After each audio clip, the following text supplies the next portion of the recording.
I woke to the smell of pancakes and bacon and a plate already waiting at my seat. Lauren stood at the stove in one of my old shirts, like she used to on our first years together. She turned her head just enough to register I was there. "Morning," she threw, light as a tossed napkin. "Looks like I'm being spoiled. You work hard. Eat." She didn't kiss me. She didn't come close. She parked a fork next to the plate, set down coffee, and kept her eyes on the pan like the skillet was a courtroom and I was a disturbance. I watched her shoulders. Kind shoulders. Steady hands. And a wall right behind the smile. "Later tonight," I tried. "How about we walk the pier? Grab tacos, people watch. Like we used to." "I've got a late call with Jenna," she said. "She's going through something. I promised I'd be there. Then tomorrow. We'll see." I cut into a pancake, nodded like that settled it. It didn't. The food tasted fine and empty. If I'd known where this was headed, I would have put the fork down and taken a picture of that kitchen. It was the last morning that looked normal from 10 feet away. At lunch, I stopped by her office with a sandwich because I was nearby. The receptionist smiled. Lauren didn't. She was polite, the way you're polite with a dentist. "You didn't have to do that," she said, glancing at the clock. "I'm slammed. We can eat in 10 minutes. "Mark," I said, "I'm slammed." "I set this sandwich down anyway." "You're pale. You've been skipping lunch." "Don't start." "Not starting. Observing." "Which is the same thing with you," she muttered. She opened the sandwich, took a small bite, then set it aside. "Thank you. Come by early tonight. We'll make a plan for us. I'll handle dinner." "Why are you making this a thing?" "Because I miss my wife." Her jaw tightened. "We're fine." "We're not. You're here, and you're not here." She looked at the window, then back at me, face set. "Work's heavy. That's it. Please don't turn a string into a knot. Then help me untie it. One walk.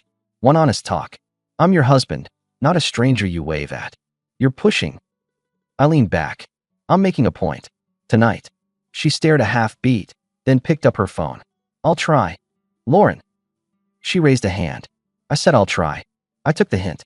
On the way out, I told myself she was tired. The little voice in my head, the one that usually keeps score, circled the word try and underlined it twice. That night she got home at 9:30, shoes in one hand, hair tied up. "Walk?" I asked. She dropped the shoes by the door. "It's late." "Not for the pier." "I have an early start." "So do I." A shrug. A practice smile. "Tomorrow, okay?" I took a breath and changed tactics. "Fine. But listen up, Thursdays are ours. Non-negotiable. We put it on the calendar, we keep it. 1 hour minimum. No screens, no, just 5 minutes. You in?" She blinked, like I'd said something in Greek. "I don't like ultimatums." "It's not an ultimatum. It's an appointment. With your husband." She folded her arms. "You're being intense." "I'm being clear." She studied me. "Then, 1 hour. Good." 2 days later, she canceled the first Thursday with a text. "Jenna needs me." "Rain check." I answered, "We'll talk when you get home." When she walked in, I was at the table, bills spread out, laptop open. I'd already divided the spreadsheet that tracked our spending into yours, mine, ours. The cell borders were thick and black. I'd set alerts for my accounts and pulled my name off 3 auto payments that mostly benefited her sister's recurring projects. "What's all this?" Lauren asked. "Clarity. New system. We've got 3 buckets now. I'm not funding anyone's emergency but ours." A little dramatic for a missed hour, don't you think? This is because of the last 6 weeks, not one missed hour. I'm done saving everyone while we push each other to later. So, I have to submit receipts now. Her laugh had an edge. "No, you just use your bucket. If your bucket runs out, you adjust. Same for me. Ours is protected." She stared at the screen, then at me. "You're tightening screws. I'm stopping leaks. Will you stop treating me like I'm irresponsible? Will you stop acting like I'm a vending machine with a smile?" Her lips twitched. Cute line. I closed the laptop. "Thursday is still ours next week." "We'll see." "Not good enough." She smoothed her shirt. "I'm taking a bath." "Plenty of water in your bucket," I said deadpan. Her head snapped up. For a second I saw the temper. Then she smothered it with a grin. "You're impossible. Reliable, actually." She disappeared down the hall. The tub ran a long time. I spent the next afternoon doing something I should have done a month earlier. I booked us a 4-day beach run. Early flight, small hotel 2 blocks from the water, a list of places that didn't take reservations because they didn't need them. The kind of trip you don't post about, you just live. When she got home, I met her at the door with a grin that, in hindsight, looks naive. Pack a bag. What? Pack. I got us a place by the water. Sun, tacos, lazy mornings. You and me. Her face froze, eyes wide, shoulders tight. The fear flashed like a light left on by mistake. Then she heard my second sentence. Relief washed across her, quick and obvious. She disguised it with enthusiasm that was half a beat late. That's great, she said, a notch too bright. That's exactly what I needed. Good. We fly in 2 days. Early. Tomorrow we'll throw stuff together. She nodded. Perfect. We ate chicken and vegetables. She asked about my day. She laughed at a story I told. She touched my forearm when she passed the salt. For an hour, she played the part she used to own. I let myself exhale. The next evening, I had our bags on the bench by the door, passports in a folder, her favorite sun hat hooked on a strap. The house was quiet. By 9:15, still no Lauren. I texted. No reply. 9:30, the door opened. She walked in with the kind of careful smile you wear in a hospital. Hey, she said softly. You're amazing. Really. I've been thinking. I haven't seen Emily in a while. We've been missing each other. Would you be okay if she and I went together? Sister time? We could really use it. I stared. My smile fell off my face on its own. What? She's been down. Family stuff. I thought, since you booked it already, maybe I could take her in. No. Slipped out of me nearly calm. Then I caught myself. I mean, Lauren, that's not the point. I booked this for us. To fix our rhythm. I want you. Me and you, no audience. We're fine, she replied gently. You're overthinking. But if you're against it, I'll tell her I can't. It'll crush her, but I'll do it. That's not fair, I said. You set it up, so I'm the problem if I say no. I'm asking, she countered. I'm not dictating. If you say no, I'll tell her. I'll feel awful, because I told her I might have a surprise, but I will. Silence stretched. I looked at the bags, then at my wife's very calm, very prepared face. I didn't want to be the jealous guy who blocks sister time. That label tends to stick even when the facts don't. Fine, I said eventually. Take your sister. Enjoy it. She stepped in and hugged me for a whole second longer than usual. Thank you. You're the best man I know. Don't sell me short, I muttered, but I hugged back. She left at dawn. On the way out, she squeezed my shoulder. I owe you.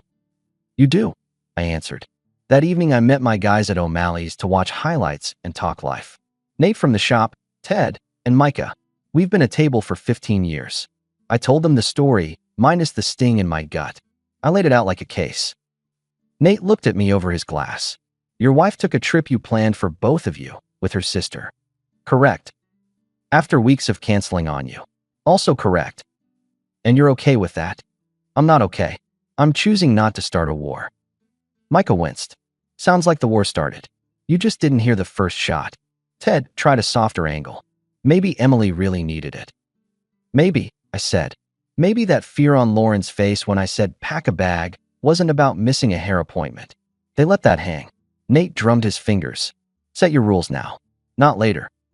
I already did, I said. Money. Time. Access. I'm done being a walking yes. Good, Nate said. Also call Emily. Check the story. Not calling my sister-in-law to vet my wife, I answered. Not yet. He shrugged. Your funeral or your wake-up. Either way, you'll get breakfast. Cute, I said and tried to laugh. It came out tired. When I got home, the house felt like a hotel lobby. Clean, quiet, someone else's space. I put my phone on the charger and slept badly for once. At 7:30 the next morning, a knock rattled the front door. Sharp, urgent. I opened it in a t-shirt and sweatpants. Emily, I said, because Emily stood there. She looked wrecked. Not theatrical, just done. Eyes red. A folder clutched to her chest like it might run away. Is Lauren with you? I asked, stupid on instinct. Then my brain caught up. Aren't you supposed to be on a beach, with you? She's there. Emily choked, with my husband. The hallway went quiet, like even the refrigerators in the neighborhood took a pause. I stepped aside. Come in. She walked straight to the kitchen table, and set the folder down like a bomb she was allowed to defuse. She opened it and pushed it toward me. Photos, restaurant patios, a park bench, a car in our street at 2 a.m., two people entwined, careless with schedules. One of them Lauren. The other, Jason, her Jason, who always shook my hand like we were teammates and borrowed tools he never returned. I stood there and let my face do nothing. I looked at the dates, the places. There was a photo of them walking into Emily's house while Emily was supposed to be out of town with her parents. Another of them leaving near sunrise. How long? I asked. Months, Emily said. I found messages. Then I watched. Then I took pictures because I knew if it was just me telling it, it would become my imagination. Who else knows? Nobody. I tried to talk to Jason. He told me I was reading into things. So I drove here. I couldn't stand in that house one more minute. I nodded once. You're staying. I didn't come to dump this on you and then make you comfort me, she said, frustrated with her own tears. I know what this means for you. It means my standards work. I set lines and found out who respected them. What do we do? Her voice reached for a steady tone and missed. I pulled the folder to me, stacked the photos, tapped them even. We go to a lawyer now. We file. We don't do speeches. We do steps. You can move that fast. I can. She wiped her face with the back of her hand. Okay. I grabbed my keys. You riding with me? Yes. We drove in a silence that wasn't empty. At the attorney's office, I laid out exactly what I knew, what I'd changed already, what I wanted, a clean exit, assets separated per state law, zero drama. I asked for filings ready before Lauren's return flight on Sunday. The attorney raised an eyebrow at the timeline. I looked back without blinking. Papers were drafted. I signed. Emily signed her own set. We scheduled notary. We set up service plans. Outside, on the sidewalk, Emily shook her head. I keep thinking about last Thanksgiving. Jason carved the turkey. Lauren took pictures. They looked like, I don't know, a commercial. Commercials are make-believe. You aren't even angry. I am. I just spent it already. She looked at me. Where? In action. We stopped at a hardware store. I purchased a keypad deadbolt and 2 bins. Back home, I swapped the lock. I placed Lauren's things in the bins. Careful, folded, not a tantrum, just a boundary you can hold in your hands. I moved our framed wedding photos into the spare room because I didn't enjoy looking at a lie while I made coffee. Emily sat on a stool, silent. I slid her a glass of water. You can cry in my house, I told her. You can also not cry. I'll accept either. She gave a small, broken laugh. Thanks. You're staying here this week, I added. Guest room. Door that locks. I'll make a key code for you. Jason can stand outside all he wants. Are you sure? Yes. And we're not talking about them after today unless logistics demand it. We're not giving them extra hours. She nodded. Deal. That night she cooked spaghetti and burned the first batch of garlic. I waved the smoke alarm with a magazine while she said sorry 12 times. I've burned water, I told her. You're ahead of the curve.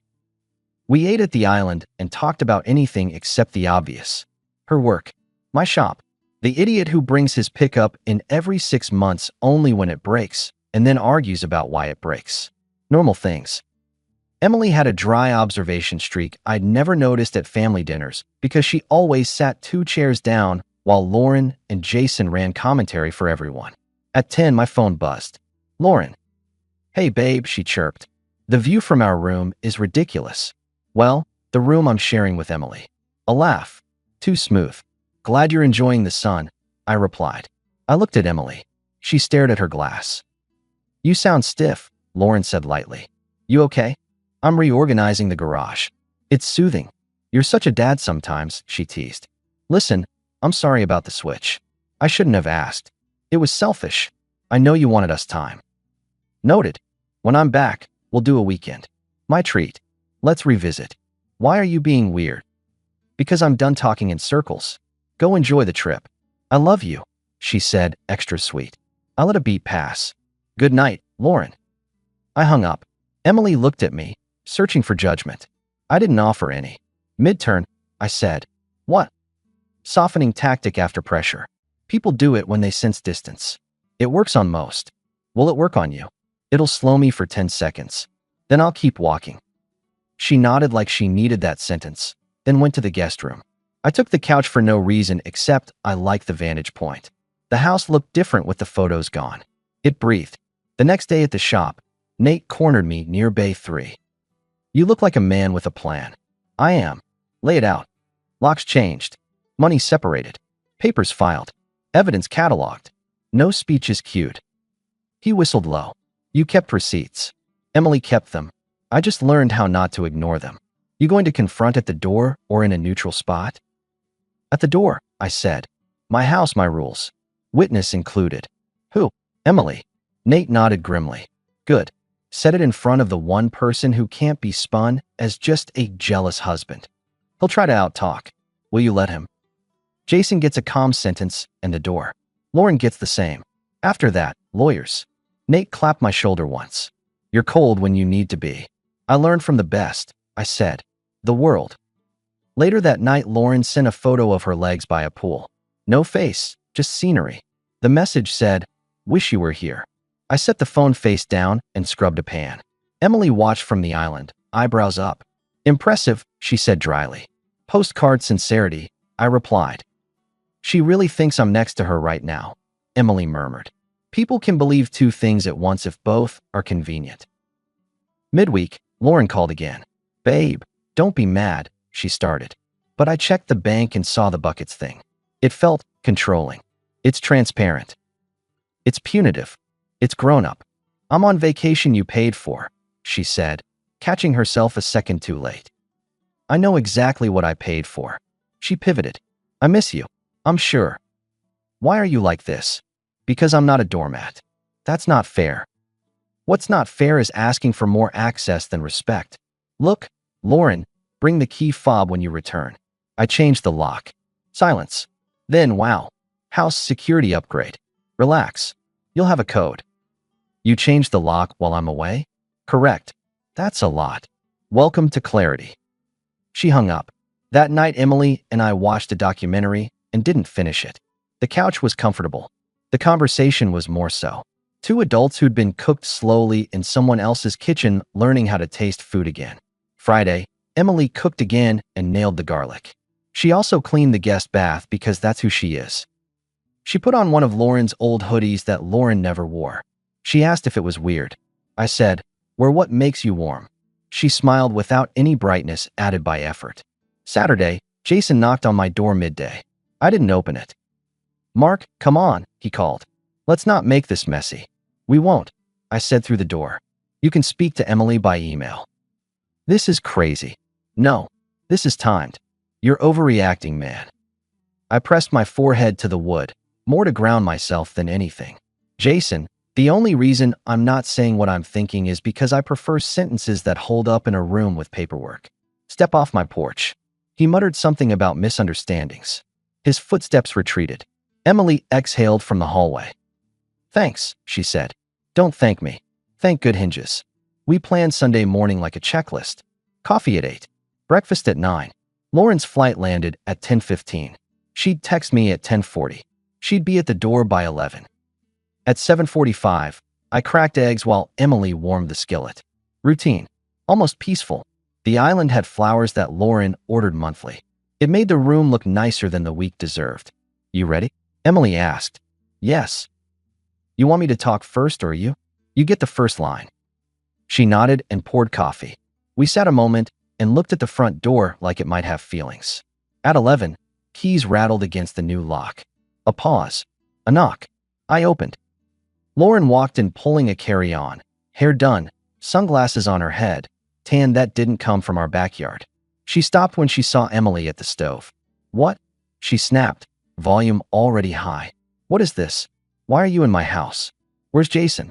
Why are you alone?" Emily turned off the burner, set the spatula down with care, and looked right at her sister.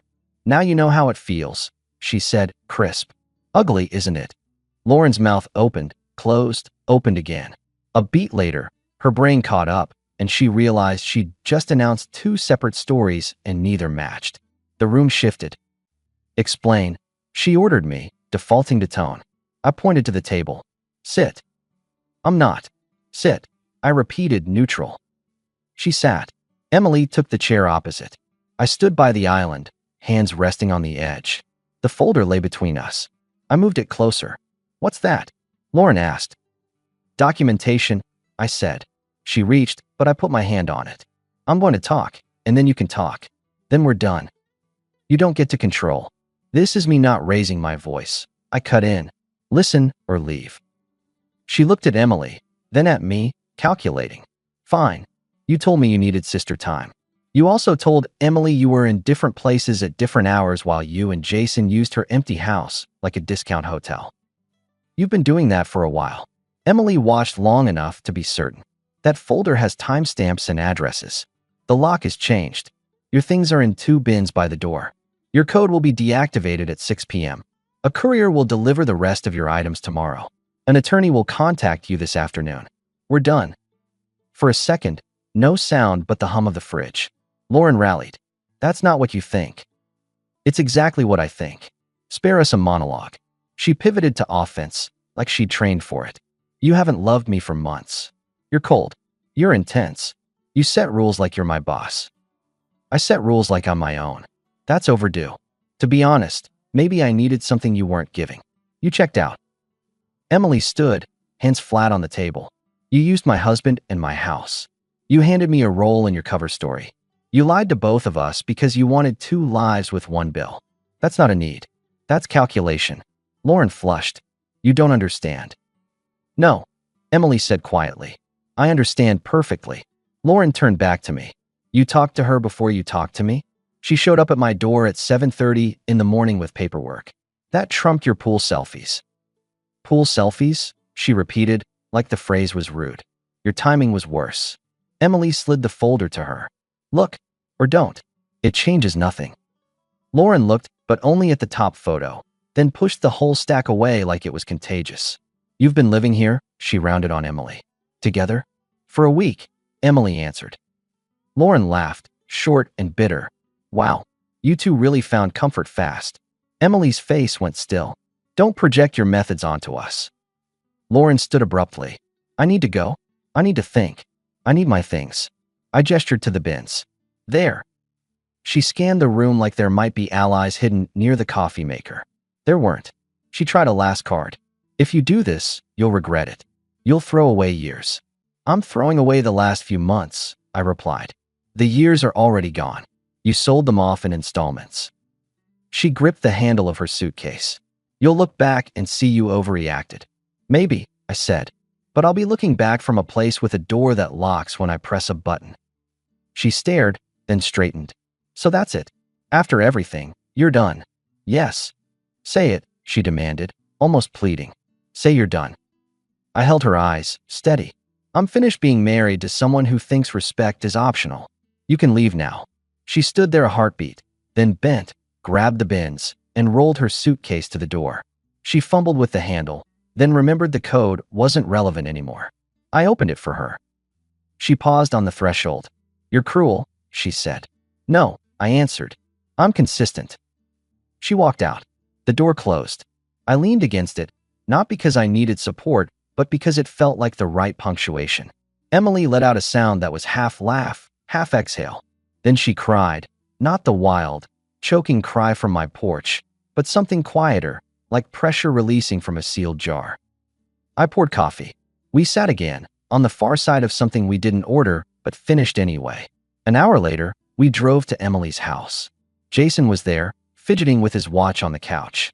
He stood when we came in. Listen. No, she said. He swallowed. I made mistakes. You made choices.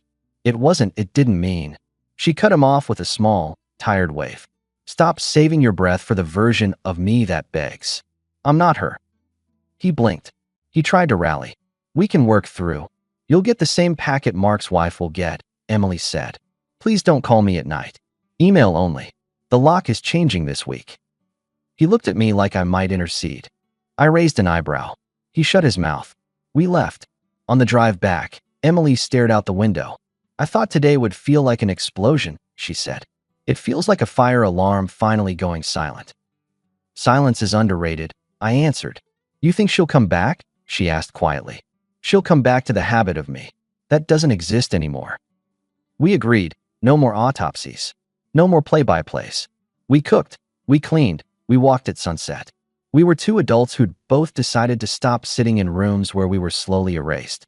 The papers moved quickly. The attorney earned her fee. There were emails, signatures, property lists, and account transfers. No meetings with both parties in the same room. No speeches. Every day, a little more of the house became mine again. Every day, Emily's laughter found its own space, not the borrowed kind. A week after papers went out, Lauren texted. "I made a mistake," the message said. "We can fix this. I'll do anything." I typed 3 words. "It's already fixed." 2 days later, she sent a long paragraph about memories, about the couch we bought together, about how I was her anchor. I didn't respond. The lock stayed changed. The bins never returned. At the shop, Nate slapped the hood of a Civic and grinned. "You look lighter." I put down a weight. "You pick up anything else?" I glanced toward the door, where Emily waited with takeout for us both because she'd been near the good Thai place and texted to check if I'd eaten. "Maybe." "Good," Nate said. "When men stop begging for respect, they get it. Wild concept. Write it on a poster. Only if we spell something wrong to keep it humble." Emily and I built a routine that didn't feel like a rebound. It felt like a return. She came by the shop some afternoons. She started a small project for her work in my office because it was quiet and I had coffee that didn't taste like a mistake. We ate dinner without checking our phones. We went to the pier and didn't cancel. We did the things adults do when they're not auditioning for a part they don't want. One night on the couch, she glanced at me, half smile, hesitant. "I know we said we wouldn't talk about them, but we're not," I said softly. "We're talking about us." She considered that. Us is simple. Let's keep it that way. Lauren's updates filtered through mutuals whether I asked or not. She moved into a small apartment near her gym. The lease wasn't friendly. Her projects that used to get underwritten by my bucket faced the math of solo life. I wasn't gloating. I was noting. Choices come with invoices. When the paperwork finalized, my attorney sent a 1-line email. "It's done." I read it twice. I sat back in my chair at the shop and let the hum of the lift, the smell of oil, and the sound of Nate arguing with a sensor bolt be the soundtrack to a life upgraded by subtraction. That night, Emily came home with a pie she didn't bake and said it was homemade because the box looked rustic. We laughed. We ate pie. We sat with our legs barely touching and didn't move them because it felt fine. A month later, she asked without drama, "Do you want me to keep my place, or should I stay here?" The most dangerous words are the soft, simple ones. "You've been here in every way that matters," I said. "Make it official." She nodded, relief passing over her face like the right kind of weather. She moved her few things over in 2 car rides. My house became our house, but that's not really the point. The point is I didn't sell any more of myself for a seat at a table where I was uninvited. I told Nate I was taking a Friday off. He raised an eyebrow. "Fishing. Better," I said. I went to a small jewelry place that doesn't ask 100 questions and bought a ring. I didn't need fireworks. I needed a date that meant something to her. Her birthday was in 3 weeks. I booked a table at a quiet place with a view where the waiter doesn't interrupt when 2 people are having a real conversation. I planned words that matched the way we lived now, clean, direct, and free of theater. The morning of, I made breakfast. Pancakes this time, not because I needed the symmetry, but because we both liked them. Emily walked in wearing my shirt. Different woman, same shirt, new meaning. She kissed me first, not on autopilot. On purpose. "Smells perfect," she said. "It's not just the food," I said. She rolled her eyes at my attempt at charm and stole a piece of bacon. We ate. We laughed. We didn't pretend any of this was easy. We just didn't complicate what was already simple. After dinner that night, I would take out the ring. I would tell her I don't owe anybody a performance anymore, and I don't accept less than respect. I'd ask if she wanted to keep building something that looks boring from far away and like peace from up close. If Lauren crossed my mind that day, it was as a reminder. She played 2 sides to keep comfort and a safety net. She ended up with a smaller apartment and fewer hands holding her stories steady. She taught me the price of indecision. I paid once and then stopped paying. We didn't make threats. We didn't torch houses. We locked a door, slid a folder across a table, and changed the way we lived. That's how adults end things.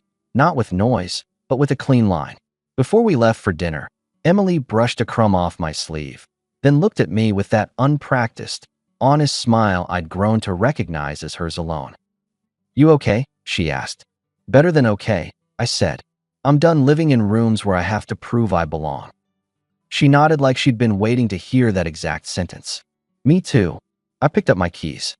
On the way out, I glanced at the front door. New lock. Quiet house. No ghosts.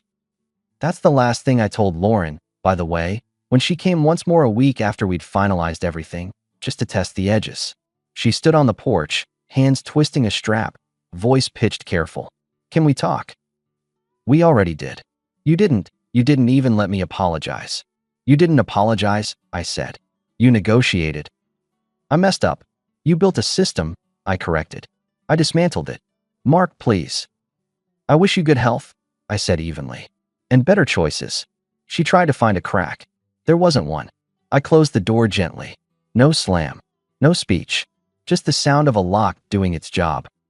Now I've got a steady shop, friends who don't flinch from truth, a truck that starts on the first turn, and a woman who sits with me on Thursdays because Thursdays are ours and we never cancel. She knows what I expect, and I know what she needs because we say it plain. She'll get a ring tonight. She'll say yes because we make sense, not because we're pretending. And if you're looking for the moral, here it is, short and clean. Love without respect is a charity you pay for until you go broke. I stopped paying. I invested in a life that yields back. That's not a poem. That's a receipt.